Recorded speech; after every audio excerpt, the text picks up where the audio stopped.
What is ADHD? A lot of you guys might have heard of it at least once in your lifetime. But do you really know what is it? Well, let's dive into today's topic. ADHD is Attention Deficit Hyperactivity Disorder, which is a disability that has been recognized as a medical condition by doctors since way back to 1902. A person with ADHD has differences in their brain development and their brain activity that affect their attentions and also their self-control. Although ADHD usually began in childhood, ADHD can continue through adolescence and adulthood. Currently, there are three types of ADHD that is widely known. Firstly, the impulsive and hyperactive type. People who are struggling with hyperactive ADHD are usually unable to sit still, especially in a quiet and calm surrounding. Next, they tend to act without thinking, with a little sense of danger. In the documentary, a child with ADHD can be seen walking on top of the fence and climbing up the tree without caring about the consequences of their own actions. They may talk non-stop, interrupting others, blurt out answers, as well as struggling with their self-control. So people with this type of ADHD are usually restless as well as constantly fidgeting.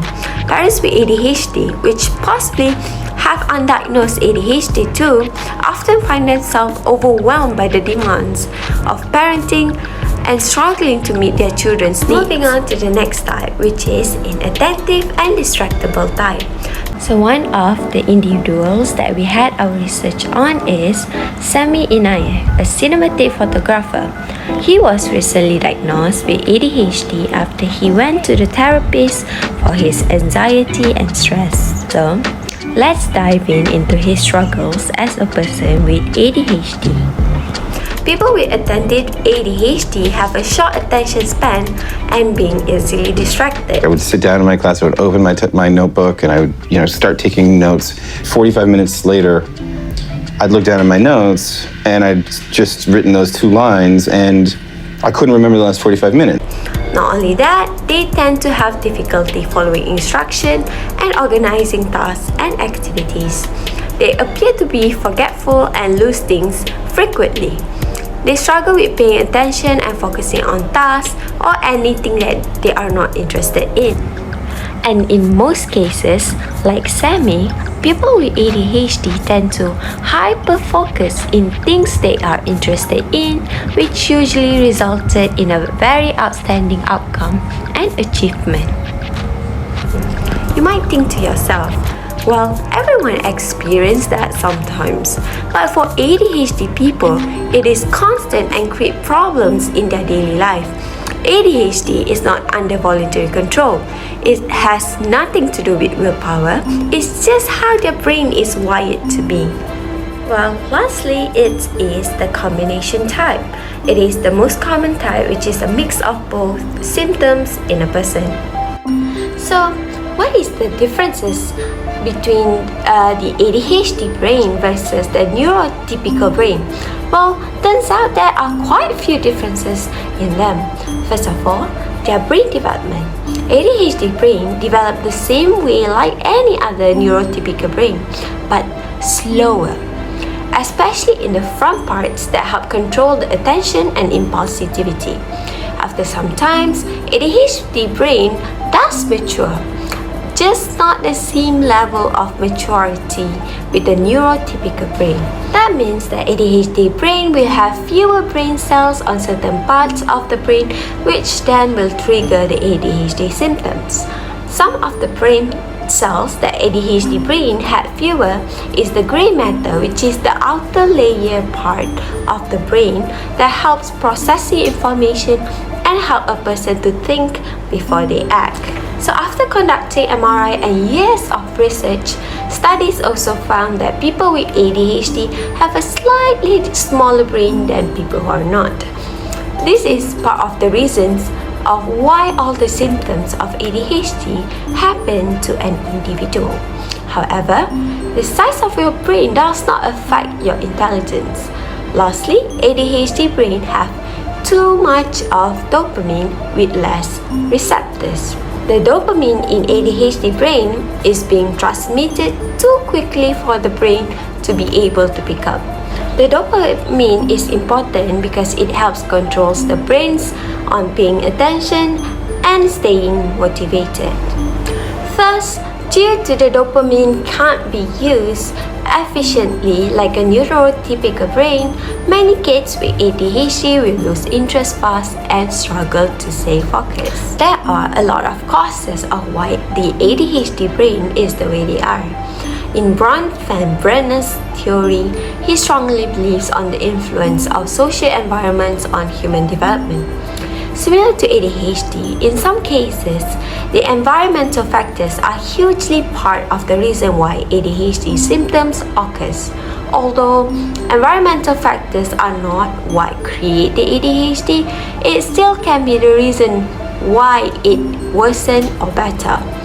For an instance, a negative parenting approach, such as parents letting their kids to watch televisions in a long time of period without break, or not giving kids activities that can stimulate their thinking. This type of environment that some kids grow up with will have a higher chance of having severe ADHD than those who grew up in a positive parenting approach.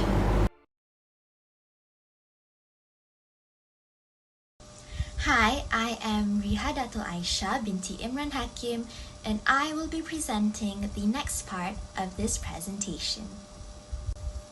So what are the causes of ADHD?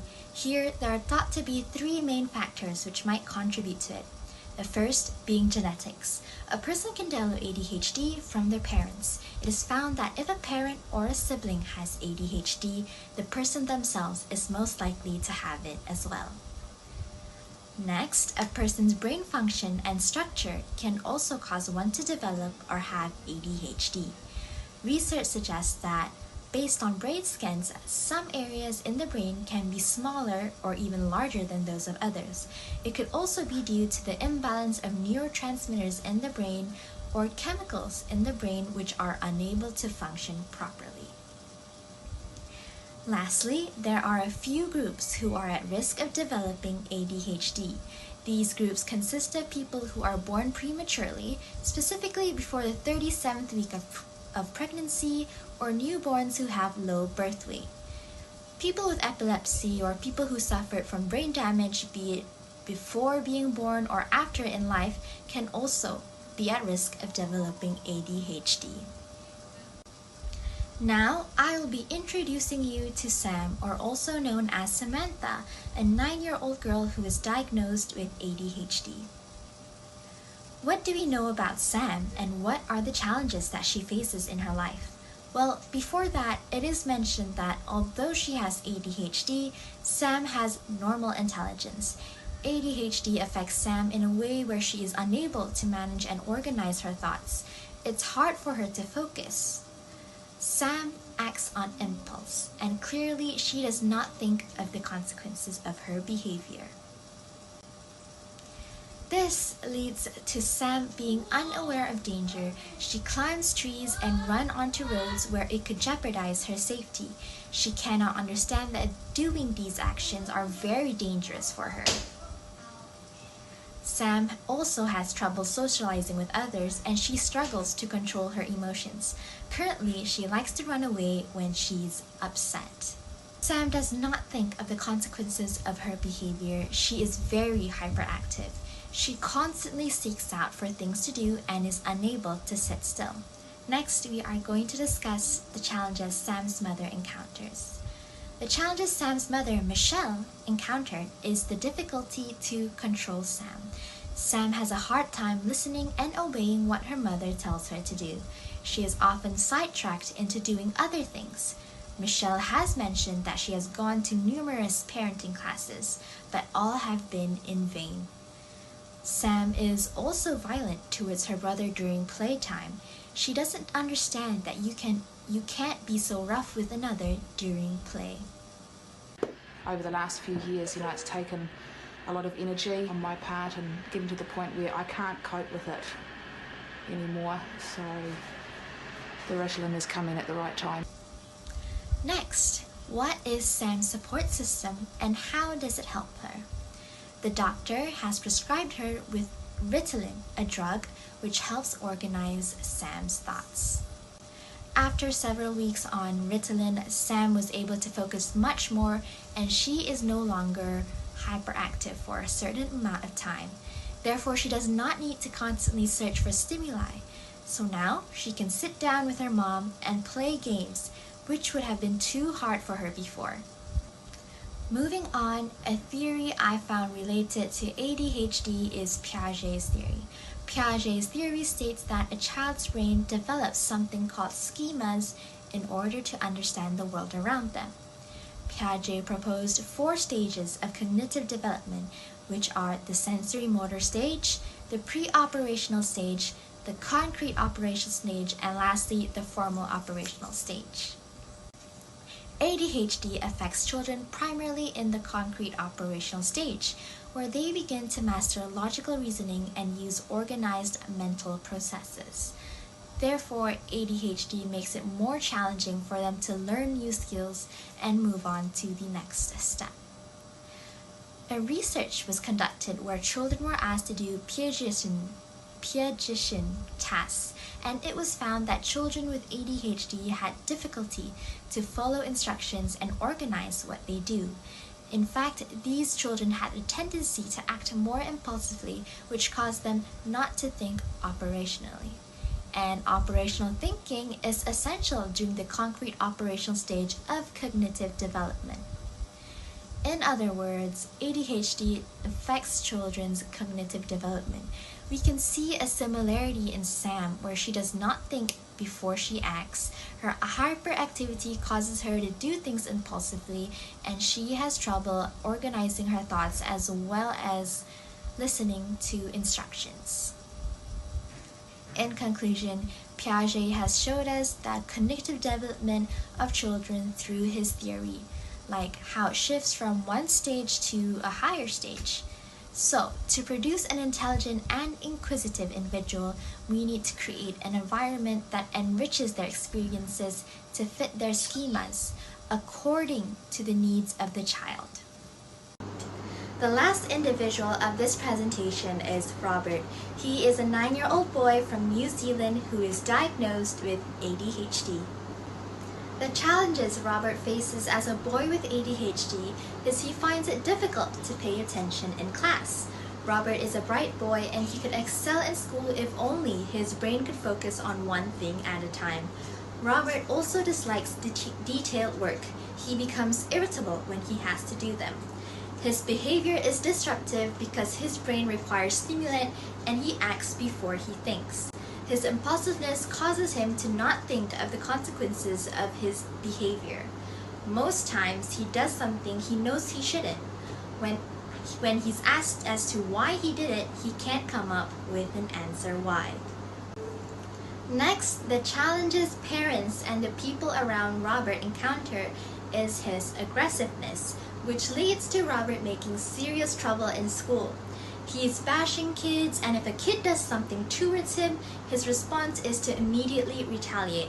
His parents has taken the initiative to come to school each day to monitor him so he does not cause any more trouble. They also have tried advising Robert to walk away from these type of situations, but he usually can't help himself and often resorts to his own means. Jackie, Robert's mom, mentions that Robert often tries to inflict damage upon the things in their home. For example, he's broken off the front part of the television panel, and he's also managed to smash the screen of Gemma's Game Boy. Robert overcomes the challenges he faces by the support of his parents and teachers that help him keep his behavior on track. Robert's parents believe that drugs are unnecessary as long as his academic studies are on track. In fact, Robert is doing well above the average level of children in New Zealand. So in their opinion, keeping Robert off drugs would benefit him in the long run. Other than that, Jackie establishes a routine with Robert where she spends half an hour with him to do his homework. Robert needs one-on-one attention because he will underperform if asked to study by himself. Jackie makes sure there is nothing left on the table while they do their homework together so that Robert would focus and not play with anything around him. In addition, to improve his behavior, Robert's parents would discuss things with him over and over again to help him understand what he should and what he shouldn't do. Oftentimes, he would do the exact same thing he was advised not to do the very next day, but Robert's parents still continued to advise him. In the end, Jackie believes that as long as he stays confident and knows that he's clever and the people love him, she knows that he would shape into an exceptional individual.